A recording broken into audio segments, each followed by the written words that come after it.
కావలి పట్టణంలో అక్రమ లేఅవుట్లుంటే NUDA chairman Kotamreddy శ్రీనివాసరెడ్డికి దమ్ముంటే వాటిని వెలికి తీయాలని మాజీ ఎమ్మెల్యే రామిరెడ్డి ప్రతాప్ కుమార్ రెడ్డి ఛాలెంజ్ విసిరారు.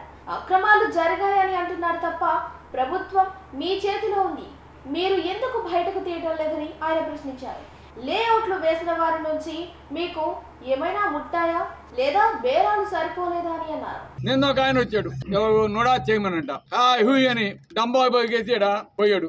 ఏమంటే రిజిస్ట్రేటర్స్ నా ఇంటికి కావద్దు, కృష్ణారెడ్డి గారి ఇంటికి 30 కోట్లు తీసుకొని పోయావు, అటువంటి నా కాడ కుదరదు అంటే ఆయన 30 అయితే కాదు 50 కావాలా. ఈ రోజు ఈనాడు జ్యోతిగాను అడిగాది పాగం అక్కడ వేవటేస్తున్నారు, మట్టి పువ్వుగా తాగుతున్నారు, పెద్ద పెద్ద ఫోటోలతోటి మా సాక్షిగా కాదు వాటిగా వచ్చింది అనాథ కావచ్చు వేస్తా ఉన్నారు.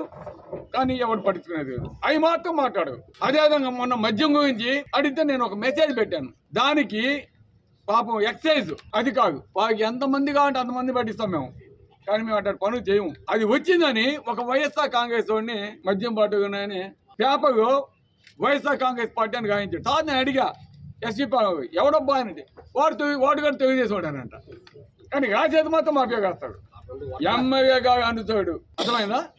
ఈ విధంగా పైకి లోపలికి చేసేన్ని ఇటువంటి పనులు, పైకి మాత్రం పబ్లిసిటీ అన్ని వైఎస్ఆర్సీపీ నెత్తినేద్దాం అని ఒక దీని మీద పోతా ఉన్నారు. ఈ రోజు ఆయన వచ్చాడు, నుడా చేయమని వచ్చి 700 కోట్ల రూపాయలు 123 ఎకరాల ల్యాండ్ కబ్జా అయింది, నిరుద్యోగ వేసే సగం వేటు కావాలి వేసారు అని మాట్లాడిపోయాడు. నేను కూడా అదే అడుగుతున్నాను, స్వామి నువ్వే నిద్రపోతున్నావా?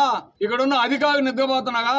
నేను మున్సిపాలిటీకి పోయేసి మున్సిపల్ కమిషనర్ని అడిగాను, అవేదో బయటికి తీయండి, ఫెన్సింగ్ వేయండి, ప్రజల ఆస్తులను కాపాడండి అని చెబితే ఒక ఆయన అంటాడు 30 కోట్లతో ఎమ్మెల్యే ఇంటికాడ పోయావు అంటే 30 కోట్లు సాగేదని ఓకే అట్ట తట్టిపోతున్నాడు. ఆయన అన్నాడు ఓకే అట్ట తట్టిపోతున్నాను, వివేక గారు మీరే అడిగాడు, ఓకే అట్ట తట్టిపోతున్నాగా ఏంది, యాక్షన్ తీసుకోగా, ఫెన్సింగ్ చేయగా, అక్వైజేగా అని అడిగాడు. అవేం చేయడం లేదు, వాటిని తీయటం లేదు. 123 ఎకరాలంటే ఏదన్నా 2 కోట్లు వేసుకున్నా కూడా 250 కోట్లు ఎక్క కొంతమందికి అట్లీస్ట్ మినిమం వేసుకున్నా కూడా ఎందుకు వాటిని తీయరు?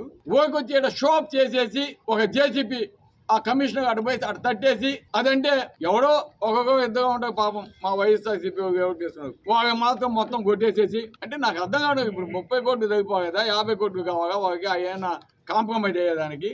అందుకే నేను మెసేజ్ పెట్టా, మీరు ఎందుకు ఫెన్స్ చేయరు, ఎందుకు ఆకుపై గవర్నమెంట్ తీసుకోదు, లేదా నుడా చైర్మన్ ఇక్కడున్న ఎమ్మెల్యే అయినా కాంప్రమైజ్ అయ్యా వాళ్ళతోటి.